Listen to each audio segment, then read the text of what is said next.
তোমরা একটা জিনিস দেখবে, প্রত্যেকটা পাড়ায় একটা ঝন্টুদা থাকে, যে হয় কারেন্টের মাস্টার। পাড়ার যে কোনো ধরনের কারেন্টের সমস্যা সমাধান একমাত্র ঝন্টুদা।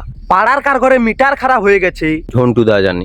পাড়ার কার ঘরে মিটার ছাড়া ফ্রিজ চলতিছে, ঝন্টুদা জানে। কে হুক করে মিনি সাবমার্সিবল চালাচ্ছে, ঝন্টুদা জানে। এমনকি মিটার না সারিয়ে কে লাখ টাকার লক্ষ্মী দেখতেছে, সব কিছু এই ঝন্টুদা জানে। হনুমানের যদি কারেন্ট খুঁটিতে উঠতে 1 মিনিট সময় লাগে, ঝন্টুদার লাগে 30 সেকেন্ড। ঝন্টুদা চোখের পলকে কারেন্ট খুঁটিতে ওঠানামা করতে পারে।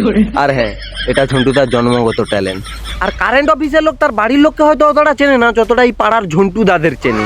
কারণ পাড়ার যে কোনো বাড়ির যে কোনো ধরনের কারেন্টের চুরি ধরানোর পেছনে এই ঝন্টুদার হাত থাকে।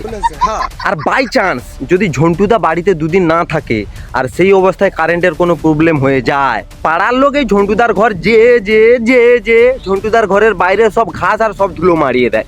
এতটাই মারিয়ে দেয় যে তারপরে 1 মাস ঝন্টুদাদের ঘরে আর ঝাড়ু দিতে হয় না। এই ঝন্টুদা পাড়ার কারেন্টের দায়িত্ব ঠিক ওইভাবে কাঁধে তুলে নেয়, ঠিক যেভাবে একটা ছেলে তার নতুন বউয়ের ভাত কাপড়ের দায়িত্ব কাঁধে তুলে নেয়।